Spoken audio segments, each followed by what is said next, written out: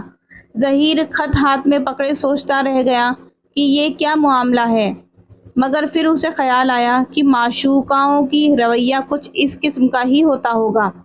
وہ سرے بازار اس قسم کے مظاہرے کو پسند نہیں کرتے۔